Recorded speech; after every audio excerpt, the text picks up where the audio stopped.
The mahogany door to Leonard's corner office stood slightly open. Just a crack. That tiny gap that Simone would replay in her mind for months afterward. The gap that changed everything. She stood in the marble hallway of Sterling Industries' executive floor, one hand resting on her swollen belly, the other clutching the leather portfolio containing contracts Leonard had frantically called about that morning. 6 months pregnant with their second child, she'd driven across the city in rush-hour traffic because he'd said it was urgent. Critical. Career-defining. Through that crack in the door she saw him. Leonard wasn't alone. A woman sat perched on his desk, her red dress hiked up, Leonard standing between her legs. Their mouths were locked together, his hands tangled in her hair. The woman's laugh, when they finally broke apart, was high and carefree. The kind of laugh Simone hadn't managed in years of marriage. "When are you leaving her?" the woman asked, trailing her fingers down Leonard's tie. Leonard sighed, stepping back slightly. "Soon, Brittany. I told you. After the baby comes. I can't look like the bad guy right now. The Jacobson deal depends on my family man image." Simone's breath stopped. Her heart hammered so hard she thought they might hear it through the door. 6 months. She was 6 months pregnant, and he was already planning his exit. Planning to use their unborn child as props for his business image before discarding them. The portfolio slipped from her fingers, landing on the thick carpet with barely a sound. But it was enough. Leonard's head snapped toward the door. "Did you hear something?" Simone didn't wait. She turned, walking as fast as her pregnant body would allow, toward the elevator. Her mind raced, but her steps were measured. "Come." She pressed the button. The doors opened immediately. She stepped inside. As the elevator descended 43 floors, something crystallized inside her. Not sadness. Not even anger. Something colder. Clear. Revenge. By the time she reached the parking garage, she'd already pulled out her phone. Her fingers didn't shake as she searched for divorce attorneys. The best in the city. The most ruthless. She didn't cry on the drive home. She didn't scream or break down. Instead, she made mental lists. Assets to secure. Evidence to gather. Moves to make. At home, their daughter Zara ran to greet her, all bouncing curls and gap-toothed smiles. 4 years old and perfect. Innocent of what her father truly was. "Mommy, you're home early." Simone scooped her up, breathing in the sweet scent of her daughter's hair. "I am, baby. How about we have a special afternoon? Just us girls?" While Zara played with her dolls, Simone began systematically photographing every document in Leonard's home office. Bank statements. Property deeds. Investment portfolios. Email passwords scribbled on sticky notes. He was arrogant enough to keep everything accessible, never imagining she'd look. She found more than financial records. She found emails. Texts. Years of them. Brittany wasn't the first. She wasn't even the second. Leonard had maintained a string of affairs throughout their entire marriage, each one documented in careless digital trails. Her phone rang. "Leonard." She let it go to voicemail. It rang again. She declined the call. A text appeared. "Where are my contracts? Why aren't you answering?" Simone looked at the message for a long moment, then typed back. "Left them at the office." Something came up. 3 dots appeared, disappeared, appeared again. Finally, "Fine. We'll talk when I get home." Simone deleted the conversation and continued her work. That evening she fed Zara dinner, gave her a bath, read her favorite story about a princess who saved herself. After tucking her daughter in, Simone went to the guest room and locked the door. She called her sister Nicole first. "Simone? What's wrong? Can you come over tomorrow? I need help with something important." Nicole's voice sharpened with concern. "Are you okay? Is the baby okay?" "We're fine. I just need you." When Leonard came home at 9, Simone was in bed, lights off, facing the wall. He didn't try to wake her. He never did anymore. She heard him shower, felt the mattress dip as he climbed in on his side. The distance between them felt like an ocean. She didn't sleep. She planned. The next morning, while Leonard was still asleep, she called the attorney whose name kept appearing in her searches. Patricia Morrison. Known for taking on powerful men and winning. "Mrs. Reed," Patricia's voice was crisp, professional. "What can I do for you?" "My husband is having an affair. Multiple affairs. I'm 6 months pregnant. I want a divorce and I want to make sure I get everything I'm entitled to. Tell me everything." Simone did. Every detail. Every email. Every document she'd found. When she finished, Patricia was quiet for a moment. Then, "Mrs. Reed, do you want a quick settlement or do you want to make a statement?" Simone looked out the window at the perfectly manicured lawn, the luxury cars in the driveway, the facade of the perfect life she'd been living. I want him to understand exactly what he's losing. I want everyone to know what kind of man he really is. Then we're going to need to be strategic. Methodical. Can you do that? Can you pretend everything is normal while we build the case? Simone thought of Leonard's hands and Brittany's hair. His casual discussion of using her pregnancy as a business tool. I can do whatever I need to do. Nicole arrived an hour later, her face tight with worry. Simone explained everything, showing her the evidence she'd gathered. Nicole's hands shook as she scrolled through the emails. That son of a... She stopped, looking at Simone. What do you need from me? I need you to help me move money. Safely. Legally. I need you to help me find a place to live. And I need you to be there when this all comes crashing down. Always, Nicole said, gripping her sister's hand. Whatever you need. Over the next 2 weeks, Simone became an actress. She smiled at Leonard over breakfast. She asked about his day. She let him place his hand on her belly when the baby kicked. All while systematically dismantling the foundation of his comfortable life. She opened bank accounts in her name only. She had her jewelry appraised and photographed. She documented every asset, every investment, every property. Patricia's team worked in the background, building a case so airtight Leonard wouldn't be able to breathe. The breaking point had come in that hallway. But the real damage? That was still to come. And Simone was going to make sure it was absolutely devastating. The weight of secrets felt heavier than pregnancy. Simone sat across from Patricia Morrison in the attorney's sleek downtown office, surrounded by floor-to-ceiling windows that overlooked the city. The same city where Leonard thought he ruled from his corner office. The same city where he thought she was just a pretty accessory to his success story. "We verified the offshore accounts," Patricia said, sliding a folder across the glass desk. "Your husband has been hiding approximately $12 million in the Cayman Islands. He used your 3rd anniversary trip as cover to set up the accounts." Simone remembered that trip. The beaches. The candlelit dinners. Leonard disappearing for business calls that she'd thought nothing of. She'd been so naive. "Can we access it in the divorce?" Patricia's smile was sharp. "Not only can we access it, but hiding marital assets is fraud. This alone could invalidate the postnuptial agreement he had you sign last year." That agreement. Leonard had presented it casually over breakfast, saying it was just routine housekeeping their accountant recommended. Simone had signed it without reading carefully, trusting him. She'd been 7 months pregnant with Zara, exhausted and distracted. The postnup heavily favored him, Patricia continued. But given his fraudulent concealment of assets and multiple affairs violating the fidelity clause, we can contest it. You're entitled to 50% of everything, plus additional compensation for his violations. Simone placed her hand on her belly, feeling the baby kick. This child would grow up knowing their mother was strong. That she didn't accept betrayal quietly. How long until we're ready? 2 more weeks. We need to finish the asset trace. My investigator found evidence of at least 5 affairs over your 7-year marriage. We're documenting everything. Not just Brittany. That evening, Simone hosted dinner for Leonard's business partners, playing the perfect wife. She wore a flowing green dress that highlighted her pregnancy glow, smiled at all the right moments, laughed at unfunny jokes. "You're a lucky man, Leonard," Richard Jacobson said, raising his glass. "Beautiful wife, growing family, and that deal we're closing next month. You've got it all." Leonard squeezed Simone's hand. "I do. I'm blessed." Simone smiled serenely, thinking about the divorce papers Patricia was preparing. About how this blessing was about to cost Leonard everything. After the guests left, Leonard pulled her close. "You were perfect tonight." Jacobson was impressed. "This deal is going to set us up for life." "That's wonderful," Simone said softly. She let him kiss her forehead, then retreated to bed, claiming exhaustion. The next day, Nicole helped her view apartments. Not just any apartments. Simone wanted a statement.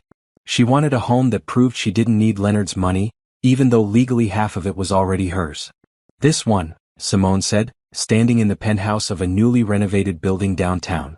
Floor-to-ceiling windows flooded the space with light. 3 bedrooms, a home office, a view that made her feel like she was on top of the world. "It's expensive," Nicole warned. "I can afford it." Simone had already transferred $2 million from joint accounts into her personal account. All legal, all documented. Patricia had advised her on exactly how much she could move without raising red flags. "I'll take it." She paid the first year's rent in full in cash. The lease was in her name only. Her escape route was ready. While Leonard worked late, Simone began slowly moving items. Not furniture. Nothing obvious. But photographs of her and Zara. Her grandmother's jewelry. The paintings she'd inherited from her mother. Her personal documents. Zara's favorite toys. Each item carefully relocated to the new penthouse. She hired a decorator, furnishing the space in shades of blue and red, bright and bold. Nothing like the beige monotony of Leonard's taste. This was her space. Her fresh start. At her next prenatal appointment, the doctor smiled at the ultrasound. Baby's healthy. Strong heartbeat. Do you want to know the gender? Yes, Simone said. Leonard had skipped this appointment, claiming an important meeting. It's a boy. A son. Simone felt tears prick her eyes. Not sadness. Something fiercer. This baby would know his mother fought for their future. That she didn't accept less than she deserved. Meanwhile, Patricia's investigation uncovered more. Leonard had purchased a condo in Brittany's name. He'd been paying her credit cards, her car lease, even her mother's medical bills. All with marital funds. This is gift-giving during marriage, Patricia explained. We can claim that too. The financial picture became clearer. Leonard had spent over $3 million on his various affairs. Jewelry, trips, rent. All while Simone had actually reduced her personal spending, thinking they needed to be careful with money. She photographed every receipt, every bank statement. Patricia's team cataloged it all. 2 weeks before her due date, Simone had everything ready. The divorce papers were prepared. The asset division was calculated. The custody arrangement was proposed. Patricia had even prepared a press release for select media outlets, knowing Leonard's public image was his weak spot. Are you sure about the timing? Patricia asked. Having divorce papers served while you're this pregnant is going to create drama.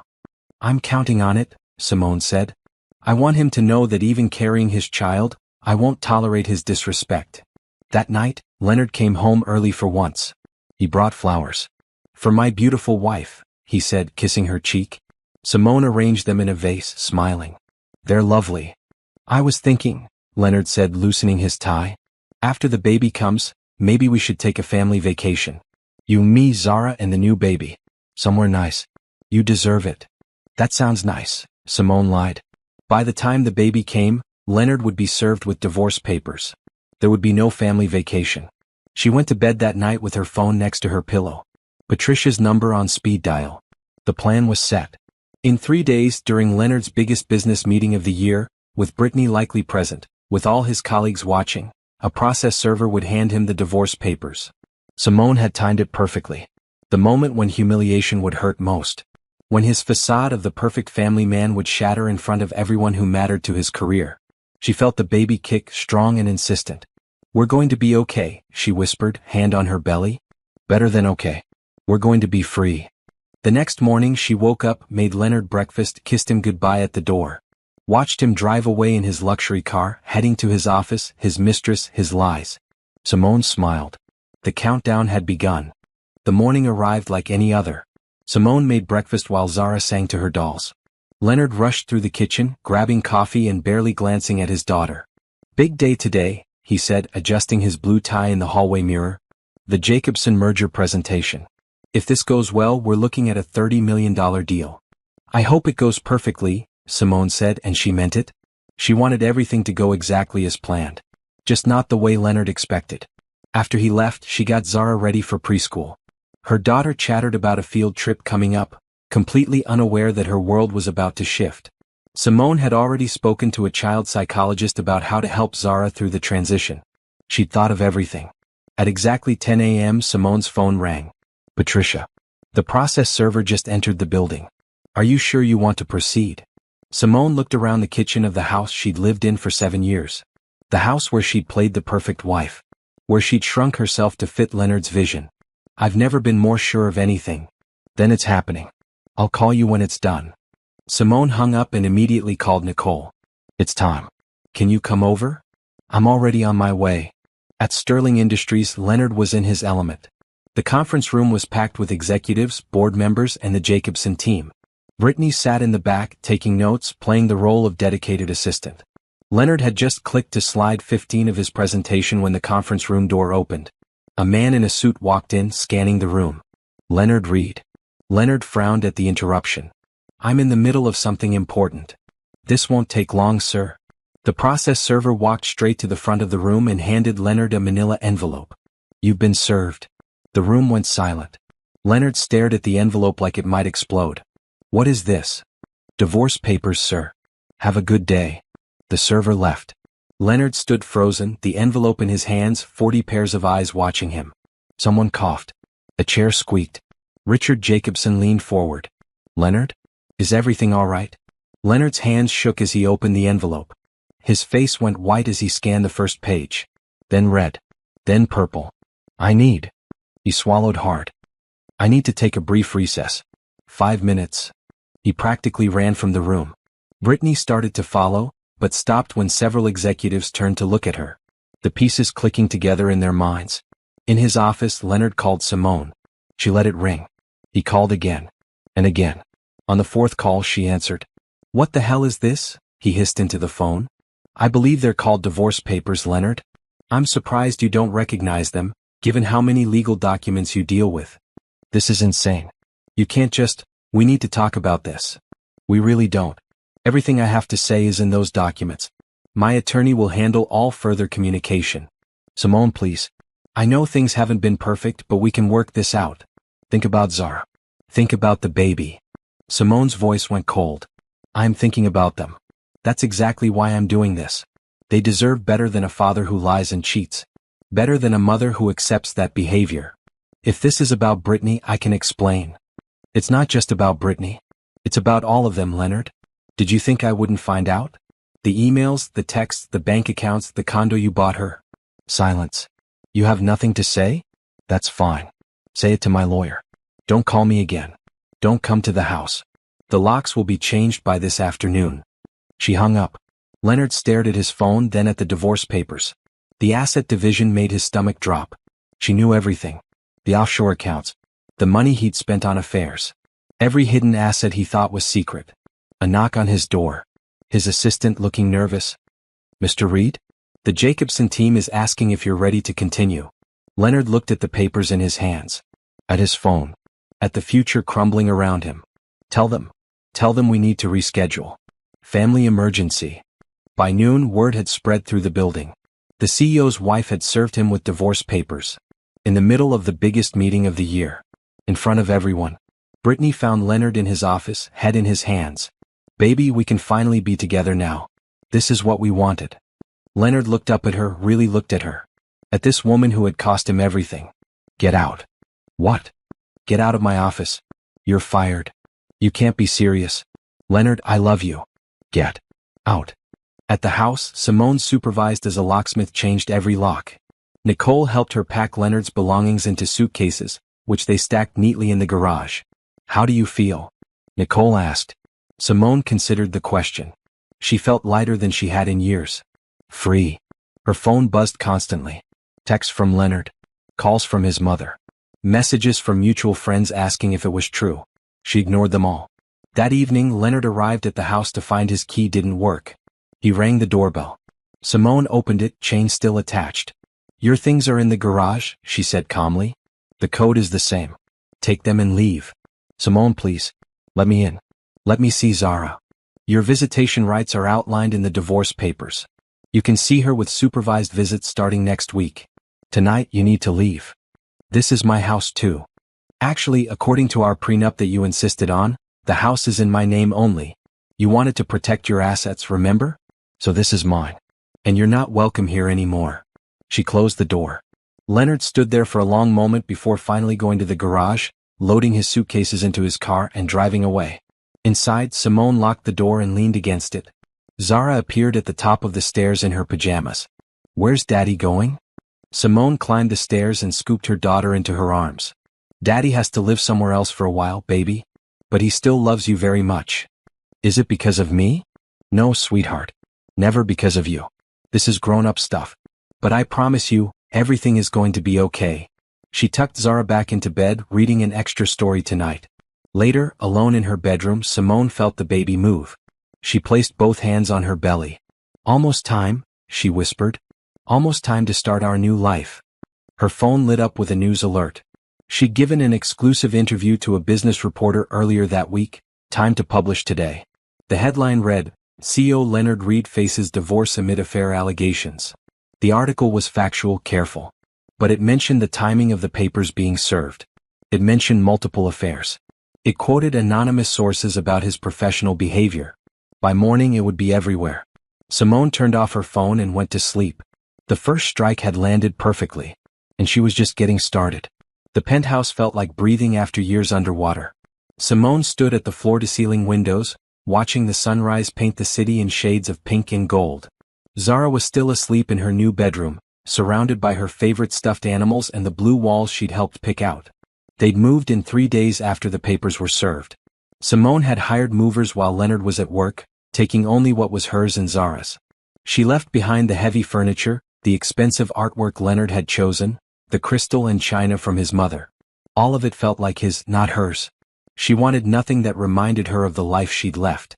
Nicole arrived early carrying coffee and bagels. How was the first night? Perfect, Simone said and meant it. Zara thinks it's an adventure. She loves having her own bathroom. And you? Simone smiled. I slept through the night for the first time in months. No one came home late. No one lied about where they'd been. Just peace. Her phone buzzed. A text from Patricia, Leonard's lawyer called. He wants to negotiate, offering 40% instead of 50%. Simone typed back, no negotiations. We have the evidence. He pays what he owes or we go to court. Patricia's response was immediate, that's my girl. The media coverage had been intense. Business news outlets picked up the story. Social media exploded with opinions. Some people criticized Simone for airing private matters publicly. Others celebrated her for standing up to a powerful man. She ignored both groups and focused on what mattered, her children and her future. Leonard's company stock had dropped 8%. 2 board members had called for his resignation.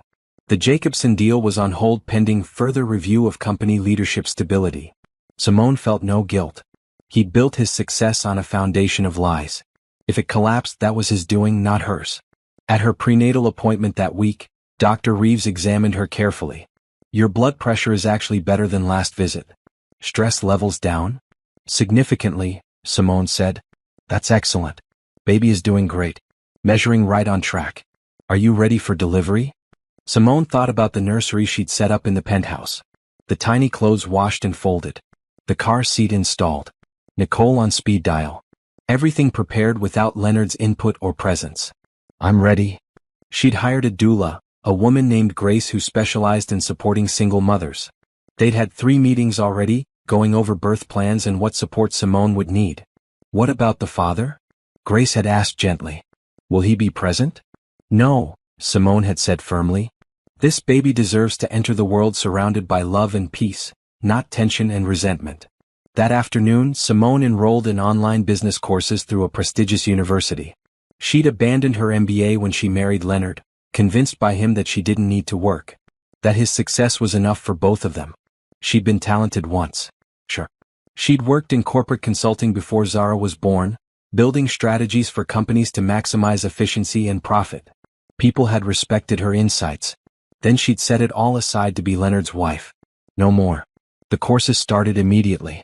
Strategy, finance, marketing. She devoured the material during Zara's school hours, taking notes, completing assignments weeks ahead of schedule. Her professor's feedback was glowing. You have a natural gift for this, one wrote. Simone had forgotten that about herself. That she was smart, capable, more than just decorative. Zara adjusted surprisingly well to the new routine. She video called Leonard 3 times a week, supervised by Nicole. He sent gifts, talked about how much he missed her. But Zara seemed content with the arrangement, especially since Simone was more present now, more relaxed. Mommy's happy now, Zara told Nicole one day.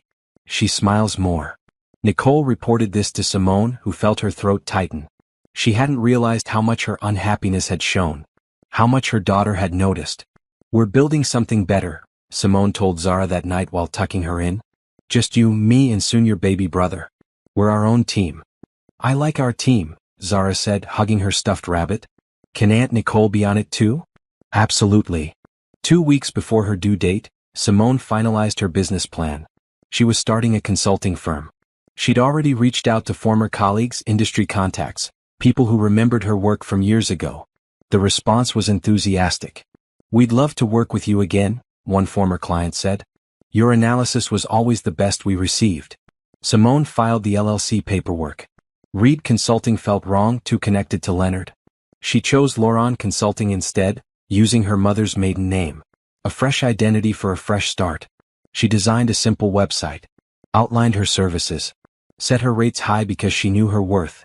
The site went live on a Tuesday morning. By Wednesday she had 3 inquiries. By Friday she'd signed her first client. Leonard called that night, breaking their no-contact agreement. Simone almost didn't answer, but curiosity won. "I heard you're starting a business," he said without preamble. "Word travels fast. Simone, you don't need to work. The settlement will be generous. You'll be financially secure. This isn't about need, Leonard. It's about want. I want to work. I want to build something that's mine. You're 8 months pregnant. This is insane. What's insane is that you think you have any say in my decisions anymore. Don't call again unless it's about Zara." She hung up, hands shaking slightly. Not from fear or doubt. From anger that he still thought he could control her narrative. That evening Nicole came over with dinner. They ate at Simone's new dining table, the red chairs bright and cheerful. "I'm proud of you," Nicole said. "Seriously, what you're doing. It's incredible. I'm just doing what I should have done years ago. Don't minimize it. You left a billionaire. You're 8 months pregnant. You're starting a business. You're raising Zara alone. You're a warrior." Simone touched her belly, feeling the baby's movements. Strong kicks, like he was impatient to meet the world. "I'm just a woman who finally realized she deserved better." Her phone buzzed with an email. Another client inquiry, this one from a major corporation. They wanted her to analyze their supply chain efficiency and provide recommendations for improvement. It was exactly the kind of high-level work she'd excelled at before. Simone smiled and began drafting her response. The baby kicked again as if in approval. Outside the windows, the city lights sparkled. Somewhere out there, Leonard was probably in his lonely penthouse, realizing what he'd lost. Or maybe he was with another woman already, repeating the same patterns. Simone didn't care anymore. His choices were his problem. She had her own life to build, her own success to achieve, her own happiness to claim. And she was just getting started. The email arrived at 6:47 a.m., while Simone was making Zara breakfast. The subject line read, "Proposal for Jacobson Industries consultation." Her hand stilled on the coffee pot. Jacobson Industries. Richard Jacobson, whose merger deal with Leonard had been derailed by the divorce papers. She opened the email cautiously. "Mrs. Laurent, we've been following your career trajectory with interest. Given your expertise in corporate efficiency and your impressive track record prior to 2018, we'd like to discuss bringing you on as a consultant for our expansion project. Would you be available for a meeting next week?" Simone read it 3 times. They'd used Laurent, her business name. They knew exactly who she was. And they were reaching out anyway. No, not anyway. Because of who she was. She responded immediately, proposing a video call given her current pregnancy status. Within an hour, they'd agreed to meet virtually that Friday. At Zara's preschool drop-off, one of the other mothers approached hesitantly. "Simone? I just wanted to say, what you did took courage. My husband left me last year, and I wish I'd had your strength." Simone squeezed her hand. "You have your own strength. It just looks different." The woman's eyes filled with tears. "Thank you. This happened more often now." Women approaching her in coffee shops, at the grocery store, and park playgrounds. Telling their stories. Thanking her for being visible in her choice to leave. Some criticized her, calling her a gold digger or attention seeker. But the ones who understood, who'd lived through similar betrayals, those women saw her differently. She was becoming a symbol. Not intentionally but powerfully. Back at the penthouse, Simone prepared for the Jacobson meeting like it was the most important presentation of her life. Because it was. This wasn't just about one client. This was about proving she belonged in boardrooms, that her 7-year absence hadn't dulled her skills. She researched Jacobson Industries thoroughly. Their recent acquisitions, their market position, their competitors. She analyzed their public financial statements, identifying inefficiencies they likely weren't aware of. By Thursday night, she had a 20-slide presentation ready. Friday arrived. Simone, dressed in a professional blue maternity dress, did her makeup carefully, set up perfect lighting for the video call. At exactly 2 p.m. she logged in. Richard Jacobson appeared on screen along with 3 other executives. "Mrs. Laurent, thank you for meeting with us. "The pleasure is mine, Mr. Jacobson. I'll be direct," he said. "We were impressed by your work at Morrison & Associates years ago. Your analysis of their supply chain saved them millions. We're expanding into 3 new markets and need someone who can identify operational inefficiencies before they become expensive problems." Simone nodded. "I've reviewed your recent acquisitions. With your permission, I'd like to share some preliminary observations." She walked them through her presentation, pointed out redundancies in their distribution network, highlighted opportunities for vertical integration, suggested cost-saving measures that wouldn't compromise quality. The executives took notes, asked questions, challenged her assumptions. She answered every challenge with data, with logic, with the sharp analytical mind she'd buried for too long. At the end of the hour, Richard Jacobson leaned back in his chair. "Mrs. Laurent, we'd like to hire you. Full consultation on the expansion project. 6 months with possibility of extension. My rate is $1,500 per hour," Simone said clearly. She'd researched industry standards. She knew she was worth it. "Done. We'll have contracts drawn up by Monday." After the call ended, Simone sat in stunned silence. Then she called Nicole. "I got it. The Jacobson contract." Nicole screamed so loud Simone had to hold the phone away from her ear. "Are you serious? That's huge. Wait, isn't that Leonard's Jacobson?" Was Leonard's Jacobson. "The merger fell through after the divorce news. Now they're mine." Oh, this is poetic justice at its finest. That evening, Simone felt the first contraction. Not strong. Just a tightening that made her pause while cooking dinner. She glanced at the calendar. Still 5 days before her due date. Another contraction came 30 minutes later. By midnight, they were 15 minutes apart. Simone called Grace, her doula. "How are you feeling?" "Ready," Simone said. "Nervous but ready. Call me when they're 5 minutes apart. I'll meet you at the hospital." Nicole came over to stay with Zara. Simone had a bag packed, a plan ready. Everything was prepared. At 4 a.m., the contractions were 5 minutes apart. Grace met her at the hospital entrance with a calm smile. "Let's go have a baby." Labor was long. Intense. Simone had forgotten how much it hurt, how exhausting it was. But Grace was there, coaching her breathing. Nicole arrived after dropping Zara at preschool, holding her hand through the hardest contractions. "You're doing amazing," Nicole kept saying. "So strong." At 3:47 p.m., after 12 hours of labor, Simone's son entered the world. Tiny and perfect, with a full head of dark hair and lungs that announced his arrival loudly. "It's a boy," the doctor said, placing him on Simone's chest.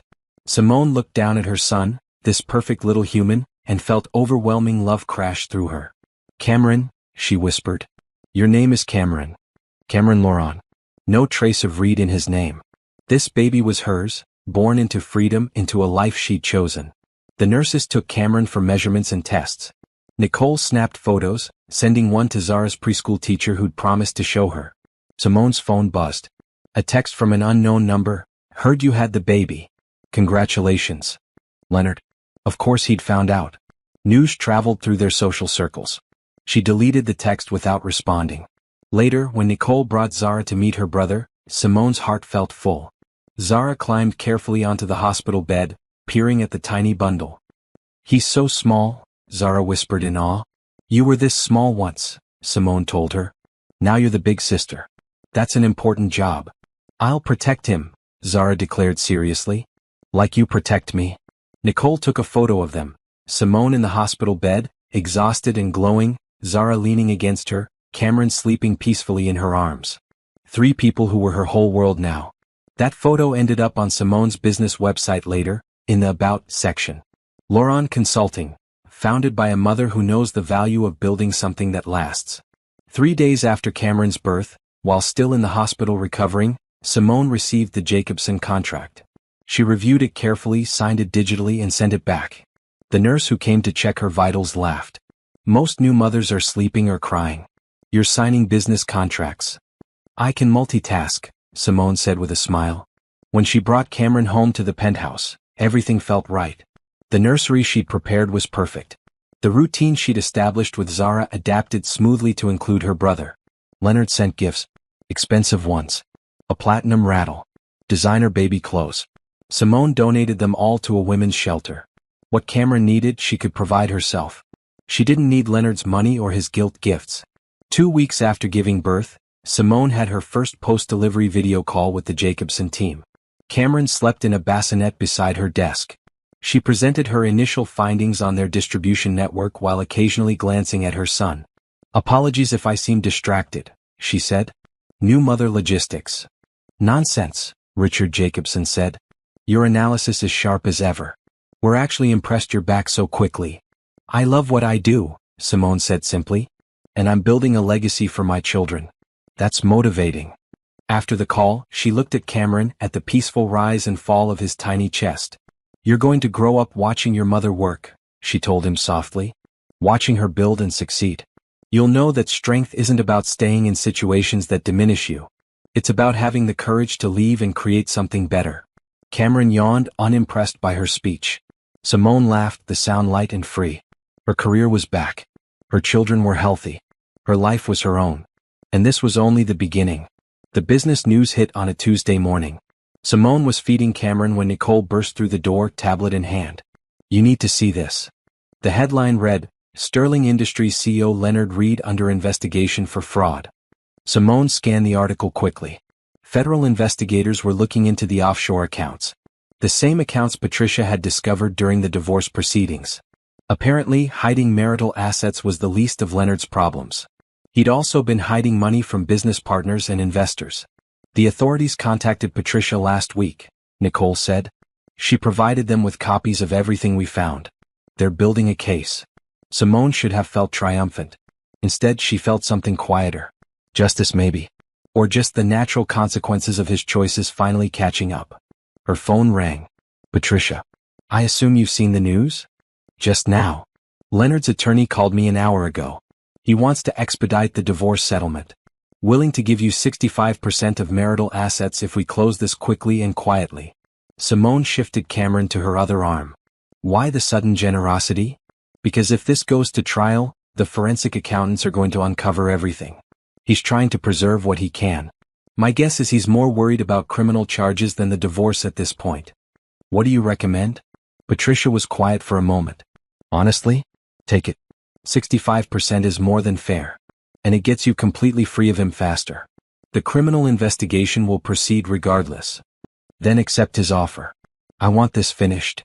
2 weeks later, Simone signed the final divorce papers in Patricia's office. The settlement was substantial. She received the house, which she immediately listed for sale.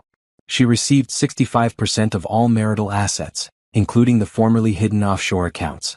She received full custody of both children, with Leonard granted supervised visitation rights twice a month.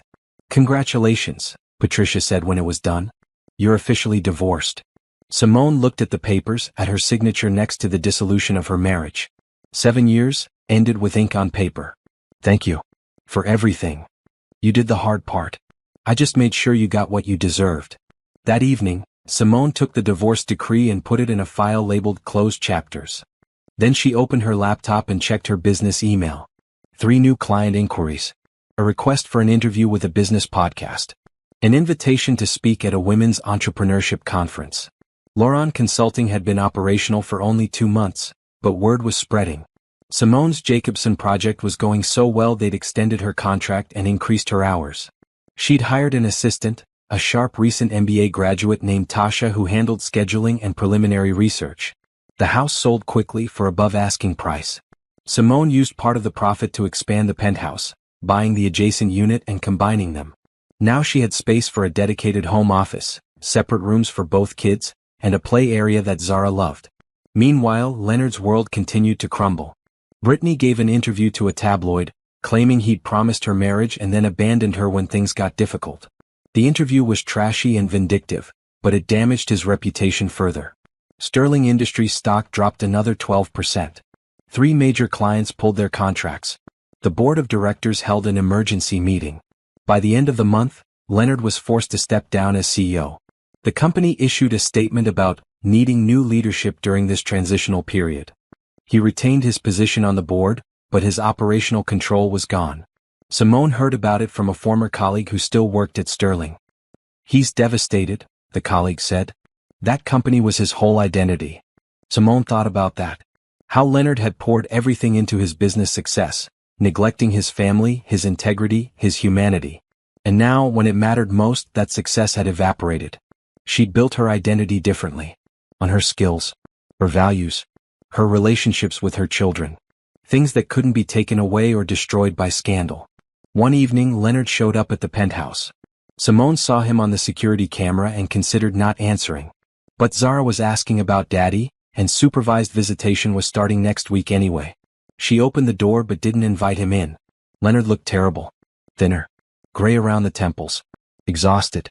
"I need to talk to you. We have nothing to discuss. Please." 5 minutes. Against her better judgment, Simone stepped into the hallway, closing the door behind her. "Talk." "I lost everything," Leonard said. His voice cracked. "The company, my reputation, my family. I know I did this to myself. I know I don't deserve your sympathy. But I need you to understand that I'm sorry. Genuinely sorry." Simone looked at him, this man she'd once loved enough to marry. This stranger who'd betrayed her so completely. "Are you sorry for what you did, Leonard? Or are you sorry you got caught?" "Both," he admitted. "At first I was just angry. Angry at you for embarrassing me, for taking my money, for turning people against me. But then everything started falling apart and I realized you were right. I did this. Every choice, every lie, every affair. I destroyed my own life." "Yes, you did. Can you forgive me? Not for my sake. For Zara and Cameron. So they don't grow up with parents who hate each other." Simone considered her words carefully. "I don't hate you, Leonard. I don't feel anything for you anymore. You're just the father of my children, nothing more. And yes, for their sake we'll be civil. But forgiveness? That's not about you. That's about me letting go of anger, which I've already done. I'm not carrying your mistakes anymore." "You are." Leonard's eyes filled with tears. "I really loved you, you know. At the beginning. Maybe you did. But you loved your ego more. You loved control more. You loved the thrill of getting away with things more. That's why we're here." "What do I do now?" Simone almost laughed. "That's not my problem to solve. Figure it out yourself, Leonard." Like I had to. She went back inside, leaving him in the hallway. Through the door, she heard him walk away. Later that night, after putting the kids to bed, Simone opened her laptop. The Women's Entrepreneurship Conference had confirmed her as a keynote speaker. The topic, Rebuilding After Betrayal, a Business and Personal Journey. She began outlining her speech. Not about Leonard specifically. About resilience. About recognizing your worth. About having the courage to start over. Her phone buzzed. A text from Patricia. "Just saw the news. Sterling Industries filed for bankruptcy protection. Thought you should know." Simone read the message twice. Bankruptcy. The mighty Sterling Industries, brought down by fraud, mismanagement, and Leonard's choices. She thought she'd feel something. Satisfaction maybe. Vindication. Instead she just felt grateful. Grateful she'd gotten out when she did. Grateful she'd built her own success separately. Grateful her children's futures were secure regardless of Leonard's failures. She put her phone aside and returned to her speech outline. Leonard's downfall was complete. But it wasn't her triumph. It was simply the natural consequence of his actions. Her triumph was different. It was Cameron sleeping peacefully in his crib. It was Zara's confident laughter. It was the thriving business she'd built from nothing. It was the life she'd created on her own terms. That was victory. Everything else was just noise. Cameron's first smile happened on an ordinary Wednesday morning. Simone was changing his diaper when he looked up at her and his whole face transformed, gummy and perfect and full of joy. "Nicole?" Simone called. He smiled. A real smile. Nicole rushed in with her phone ready, but Cameron's face had returned to his usual serious expression. Of course he's camera shy like his mother. Life had settled into a rhythm. Mornings were chaotic with getting Zara ready for preschool and managing Cameron's unpredictable schedule. Afternoons were for work, with Cameron napping in his bassinet beside Simone's desk while she took client calls and wrote reports. Evenings belonged to both kids, bath time and stories and cuddles.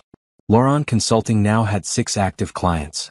Simone had hired 2 additional consultants, both women who'd taken career breaks for family and were eager to return to professional work. They collaborated remotely, video calling for strategy sessions and dividing projects based on expertise. "We're profitable already," Tasha told her during their weekly check-in. 3 months in and we're ahead of projections. Simone reviewed the numbers, satisfaction warming her chest. "Let's reinvest 20% into marketing. I want to expand our client base beyond corporate consulting." Small businesses, nonprofits, startups. That's a lot of extra work. Then we hire more people. Good people who need opportunities. The Jacobson project wrapped up successfully. Richard Jacobson himself called to deliver the news. Your recommendations saved us an estimated $8 million in operational costs over the next 3 years. We'd like to discuss putting you on retainer. I'd be interested in that conversation, Simone said, already mentally calculating how a retainer arrangement would affect her business model. After the call, she looked at Cameron, who was attempting to grab his feet. Your mama just landed a retainer client, buddy. That's a big deal. Cameron responded by spitting up on himself. Yeah, that's about the level of celebration it deserves, Simone laughed, reaching for a burp cloth. Zara's preschool had a family day that Friday. Simone brought both kids, Cameron strapped to her chest in a carrier. The teacher introduced them to another parent, a man with a daughter Zara's age. Jordan Chin, he said, shaking Simone's hand. My daughter Mia is in Zara's class. Simone Laurent. Nice to meet you. Likewise. I've actually heard of your company. Laurent Consulting, right? You did analysis for Jacobson Industries. Simone was surprised. You follow business news? Architect, Jordan explained, pointing to his daughter on the playground. I work with a lot of corporate clients. Your name came up in a meeting last month. Someone said you were brilliant. That's kind of them. They watched their daughters play, making easy small talk. Jordan was recently divorced, had full custody of Mia, worked from home most days. He was easy to talk to, funny without trying too hard. Single parenting is wild, isn't it? He said. Some days I feel like I'm crushing it. Other days I'm serving cereal for dinner and calling it a win. Simone laughed. Cameron had a meltdown in the grocery store yesterday. I ended up abandoning my cart and leaving. We had pizza delivered. Solidarity, Jordan said, raising his coffee cup in a mock toast. They exchanged numbers for potential playdates. Nothing more than friendly parent connection. But Simone found herself smiling as she drove home. That evening, Nicole came over for dinner. While the kids played, Simone told her about Jordan. So he's single, employed, and good-looking? Nicole pressed. I didn't say he was good-looking. You didn't have to. It's written all over your face. Simone threw a dish towel at her. I'm not interested in dating. I have 2 kids, a growing business, and a life I'm building. Romance is not on my agenda. Famous last words, Nicole sang. But she was right about one thing. Simone was happy. Genuinely, deeply happy in a way she hadn't been in years. Maybe ever. Her business was thriving. Her kids were healthy. She had freedom and autonomy and purpose. Leonard had supervised visitation with the kids twice a month now. He was trying, showing up on time, bringing age-appropriate toys, engaging with both children. He'd started therapy, he told her. Was working on himself. Simone was glad for him in an abstract way. But she didn't want updates on his progress. She didn't want to be his confidant or his support system. She was polite during drop-offs and pickups, nothing more.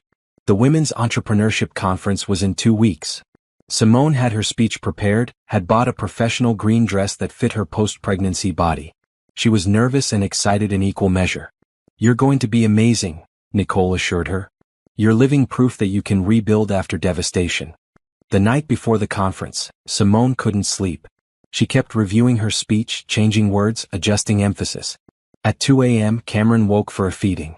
She sat in the nursery's rocking chair, nursing him while watching the city lights through the window. I used to think my life was over, she whispered to him. When I found out about your father's affairs. When I was pregnant with you and everything was falling apart. I thought I'd never be happy again. Cameron's eyes were closing, milk-drunk and peaceful. But look at us now. We're okay. Better than okay. We're building something beautiful. The conference center was packed. 300 women entrepreneurs, business owners, consultants. Simone stood backstage, heart pounding, hands shaking slightly. The moderator introduced her. Simone Laurent built a successful consulting firm from the ground up while pregnant and going through a high-profile divorce. Please welcome her to share her story. Simone walked onto the stage. Bright lights. Expectant faces. She took a breath and began. 18 months ago, I discovered my husband was having an affair. I was 6 months pregnant, had a young daughter, and thought my world was ending. The room was silent, attentive. I could have accepted it. Stayed in a marriage where I was unhappy but financially secure. Many people told me I should. That I had too much to lose by leaving. Simone gripped the podium. But I realized something crucial. I was losing myself. my identity, my sense of worth. And that was too high a price to pay for any amount of security. She told her story. Not all the details, but the important parts. The decision to leave. The fear and uncertainty. The slow rebuilding of her career and confidence. Starting Laurent Consulting wasn't just about making money. It was about reclaiming my identity as someone capable and skilled. Someone who could provide for her children. Someone who didn't need to be defined by her relationship status or her ex-husband's wealth. The speech lasted 20 minutes. When she finished, the applause was thunderous. Women stood. Some were crying. During the Q&A, hands shot up everywhere. How did you find the courage? What advice do you have for someone just starting their divorce? How do you balance work and motherhood? Simone answered honestly. Talked about fear and doubt. About the days she wanted to give up. About the importance of support systems and professional help. Afterward, women lined up to talk to her. To share their stories. To thank her. One woman, probably in her 50s, gripped Simone's hands. I stayed in my marriage for 30 years. Miserable. Believing I couldn't survive alone. Hearing your story makes me think maybe it's not too late. It's never too late, Simone said firmly. Never. She drove home exhausted but energized. Nicole was at the penthouse with both kids. Zara ran to hug her legs. Mommy? You're home. Did you do good at your talking thing? Simone scooped her up. I think I did, baby. I think I did really good. That night, after the kids were asleep, Simone sat at her desk and looked at her vision board. The goals she'd set 6 months ago. Build a successful business, check. Provide for her children independently, check. Find peace and happiness, check. Create a life she was proud of, absolutely check. Her phone buzzed. A text from Jordan. Heard your conference speech was incredible. Mia wants to know if Zara can come to the park tomorrow? Simone smiled. Not because of potential romance. Just because it was nice to have friends. To have a community. To be building connections based on who she was now, not who she'd been. She typed back, Zara would love that. Let's say 10 a.m.? Outside her window, the city glittered with possibility. Simone's new life was just beginning. And it was going to be extraordinary. The park was crowded for a Saturday morning. Simone pushed Cameron in his stroller while Zara ran ahead to the playground where Mia was already on the swings. Jordan sat on a bench, coffee in hand, looking relaxed in jeans and a blue t-shirt. Morning. Glad you could make it. Thanks for the invitation. Zara's been talking about Mia all week. They sat together watching the girls play. The conversation flowed easily, jumping from their kids' latest antics to work projects to the challenges of single parenting. How's the architecture business? Simone asked. Steady. I just landed a contract to design a new community center downtown. It's exciting but demanding. I can imagine. Building design is complex. Jordan smiled. Says the woman who restructures entire corporate operations. Cameron started fussing. Simone lifted him from the stroller, bouncing him gently. Jordan watched with an easy expression. How old is he now? 3 months. Finally sleeping in 4-hour stretches at night. I remember those days with Mia. Thought I'd never sleep again. That's the hope I'm clinging to. A ball rolled toward their bench. Jordan caught it and tossed it back to the kids. Can I ask you something personal?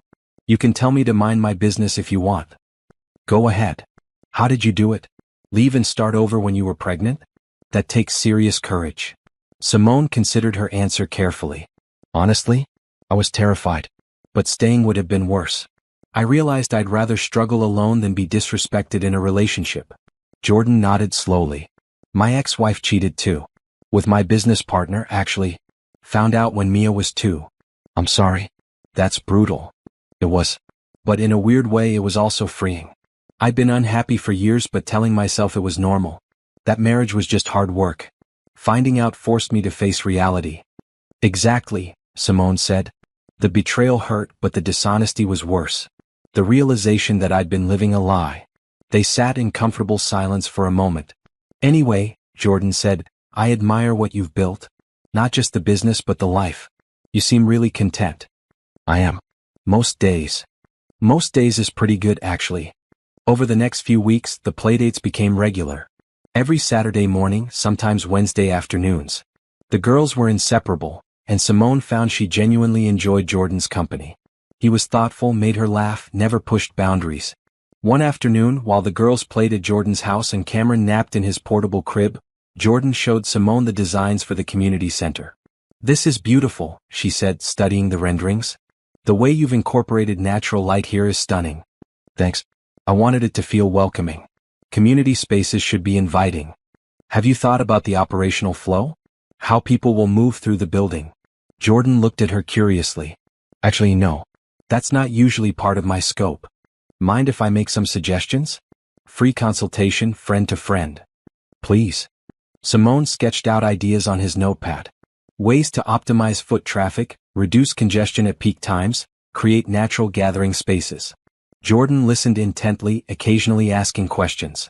"This is brilliant," he said finally. "Can I hire you officially? For the whole project?" "You don't have to do that. I want to. Your expertise would make this building significantly better. Name your rate." Simone quoted her standard consulting fee. Jordan agreed immediately. "Looks like we're working together now," he said, extending his hand. She shook it. "Looks like we are." The community center project evolved into something special. Simone's operational insights complemented Jordan's design vision perfectly. They met twice a week to collaborate, usually at coffee shops while the kids were in school, Cameron content in his carrier. "You two work well together," Nicole observed one evening. "Like really well. We're professionals collaborating on a project." "Sure. And the way he looks at you is totally professional." "Nicole. I'm just saying. He's a good guy. Successful. Great with kids. Single. And he clearly likes you. I'm not interested in dating. I told you that. Why not? You're divorced. You're happy. You're allowed to have a romantic life." Simone thought about it. Jordan was attractive. Kind. They had chemistry, she couldn't deny that. But something held her back. "I'm just not ready," she said finally. "Maybe someday. But right now I'm focused on my kids and my business." "That's enough." Nicole dropped it, but Simone noticed the way she and Jordan interacted. The easy smiles. The way their conversations could stretch for hours. The fact that she looked forward to their meetings. One evening, after a particularly productive work session, Jordan walked Simone to her car. "Thanks for today," he said. "The client loved your traffic flow suggestions. Happy to help. It's a great project." Jordan hesitated, then, "Simone, I want to be upfront about something. I really enjoy spending time with you. As friends, as colleagues, whatever you're comfortable with. But I also want you to know that if you ever wanted to explore something more, I'd be interested." Simone's heart skipped. "Jordan? Let me finish. I'm not asking for an answer. I'm not pressuring you. I just wanted you to know where I stand so there's no confusion. You've been through a lot and I respect that you need time. I'm not going anywhere." She looked at him. At his honest eyes, his patient expression. "Thank you for being direct. I appreciate it. And I need you to know that I value our friendship. You've become important to me, to Zara. I don't want to risk that by rushing into something I'm not ready for." "I understand. And I meant what I said. I'm not going anywhere. Friends is good. Friends is great, actually." They hugged, brief and warm, then Simone drove home. That night she thought about what he'd said. About the possibility of more. About whether she was holding back out of wisdom or fear. She didn't have answers. Not yet. What she did know was that Jordan had become part of her life in an unexpected way. Not as a replacement for Leonard. Not as a solution to loneliness. But as a genuine connection. A friend who saw her fully and liked what he saw. And maybe, someday that could grow into something more. But for now, friendship was exactly what she needed. And that was perfectly okay. The morning of Laurent Consulting's one-year anniversary, Simone woke to Cameron babbling in his crib and Zara climbing into her bed. "Mommy, is today your big party day?" "It is, baby. We're celebrating." She planned a small gathering at the office. Her team, key clients, a few reporters from business publications.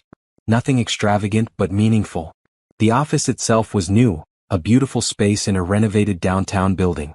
3 offices, a conference room, a small reception area. Tasha managed the front desk now, along with coordinating projects. Simone had 2 full-time consultants and 3 part-time contractors. They'd completed 27 projects in the first year, with a 96% client satisfaction rate. Nicole arrived early to help set up. "I still can't believe you did all this in 1 year." "We did all this," Simone corrected. "You were there every step." The guests started arriving at 2. Richard Jacobson came, bringing his CFO. Jordan arrived with flowers. Several other clients Simone had worked with.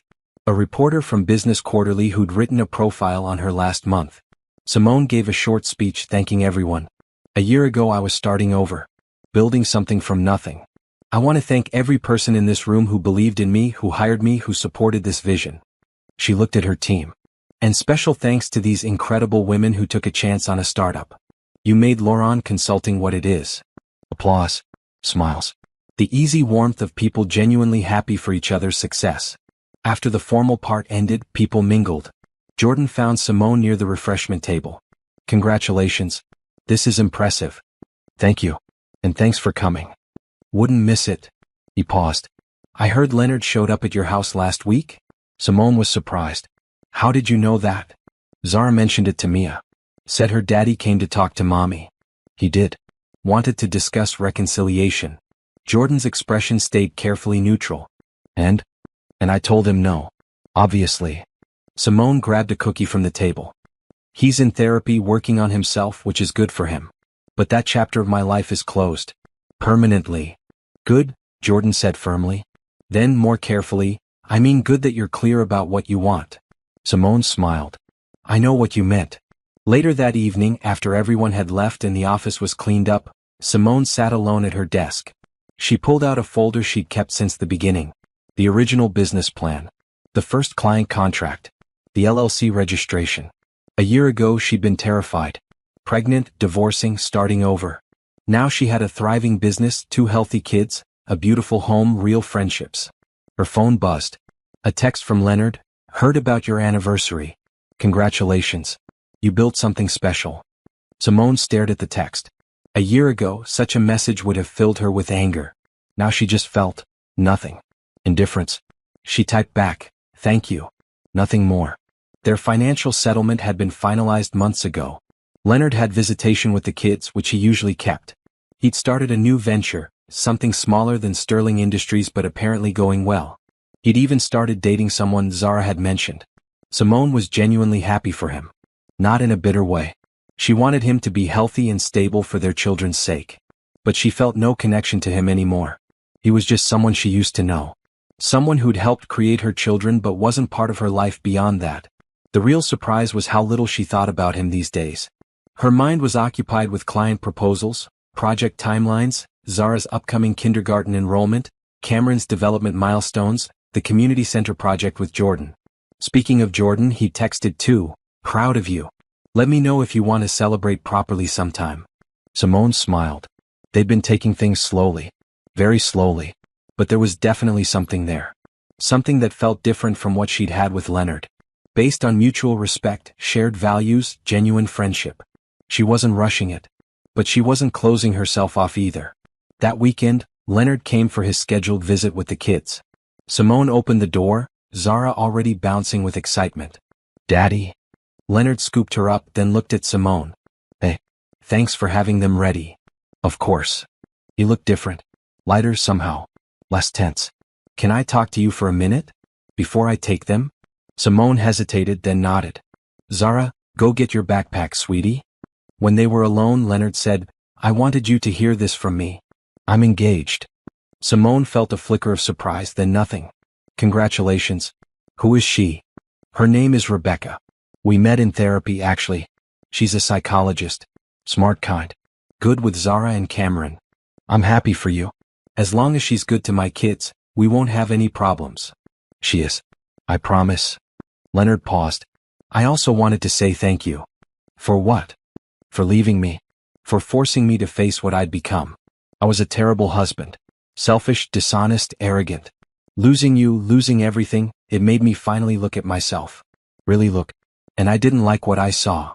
Simone studied him. He seemed sincere. I'm glad you're working on yourself, Leonard. Truly. But I didn't do it for you. I did it for me. I know. And you were right to. You deserved so much better than what I gave you. He looked at his feet. I know I can't fix the past. But I want to be a better father. A better person. For Zara and Cameron. That's all I ask. Zara came running back with her backpack. Cameron was in his carrier, ready to go.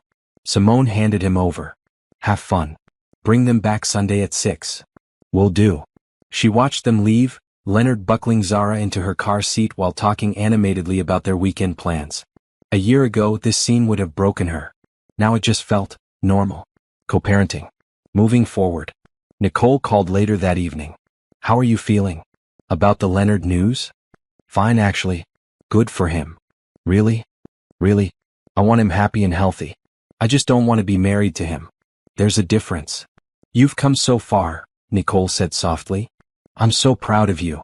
That night, Simone sat on her balcony with a cup of tea, looking at the city lights. She thought about the woman she'd been a year ago. Scared, angry, uncertain. She thought about the woman she was now. Confident, successful, content. She built a life she was proud of. Not despite Leonard's betrayal, but through her response to it. She'd chosen strength over bitterness. Growth over revenge. Building over destroying. Her phone buzzed. Jordan, movie tomorrow? The girls want to see that new animated thing. Simone smiled. Sounds perfect. Life was good. Not perfect. Cameron still woke up twice a night. Business had stressful moments. Single parenting was exhausting. But it was hers. Completely hers. Built on her terms, reflecting her values, creating the future she wanted. And that was everything. The ballroom sparkled with crystal chandeliers and hundreds of guests in formal attire. Simone stood at the edge of the room watching people network and celebrate. Laurent Consulting's gala fundraiser for women's business initiatives had exceeded all expectations. You did it, Tasha said, appearing beside her with champagne. 300 guests, $50,000 raised, and at least a dozen new client leads. Simone accepted the glass. We did it. This was a team effort. She wore a red dress that made her feel powerful and elegant. Her hair was styled professionally, makeup flawless. But the real glow came from within. From confidence. From knowing exactly who she was and what she'd accomplished. Nicole approached with Jordan, who looked handsome in his suit. They'd been officially dating for 3 months now, taking it slow but steady. He'd met the kids months ago as a friend, and the transition to more had been natural. Easy. The reporter from Forbes wants an interview, Nicole said. National profile. This is huge, Simone. I'll talk to them after my speech. The speech. Simone had prepared remarks about women supporting women, about building businesses with purpose, about resilience and reinvention. But standing here, surrounded by people she'd connected with over the past 18 months, she felt overwhelmed with gratitude. The MC announced her. Simone walked to the stage, accepting the microphone with steady hands. Thank you all for being here tonight. When I started Laurent Consulting 20 months ago, I never imagined it would grow like this. But success isn't just about revenue or client lists. It's about creating something meaningful. Something that helps others. She talked about her journey. Not dwelling on the divorce or the pain but focusing on the rebuilding. The choice to move forward. The decision to bet on herself. Every woman in this room has faced obstacles. Society tells us we should be grateful for what we have. That we should accept less than we deserve. That leaving is selfish, especially when we have children to consider. Simone looked out at the audience. So many faces. So many stories. But I learned something crucial. You can't pour from an empty cup. You can't teach your children about self-respect if you don't practice it yourself. And you can't build a meaningful life while accepting treatment that diminishes you. The room was silent, attentive. Laurent Consulting exists because I refused to accept that my story was over.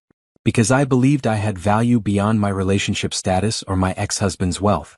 And I want every woman here to know that you have that value too. Your skills, your insights, your experience matter.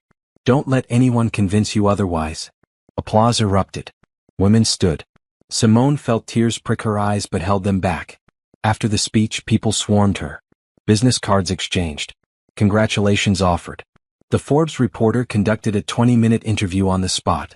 Later, when the formal part ended and the crowd thinned, Simone found a quiet corner with Jordan. That was beautiful, he said. You're beautiful. Thank you for being here. Where else would I be? He took her hand. I know we're taking things slow, but I want you to know how much I admire what you've built. Not just the business. Everything. Simone squeezed his hand. I appreciate that. And I want you to know that I'm glad you're part of my life. You and Mia both. The girls keep asking when we can all go to the beach together. Maybe next month? After this project cycle ends. Sounds perfect. They weren't rushing. There was no pressure for labels or timelines. Just two people building something genuine, step by careful step. Simone's phone buzzed. A text from the babysitter. Cameron's asleep. Zara's still up but getting close. All good here. Her children. Safe, healthy, loved. That's what mattered most. Leonard had his kids this coming weekend. He'd been consistent with visitation, engaged with both children. His fiancée Rebecca was nice, from the few interactions Simone had observed. Zara liked her. Cameron was too young to care either way. It was working. The co-parenting arrangement. The separate lives. The respectful distance. Simone didn't hate Leonard anymore.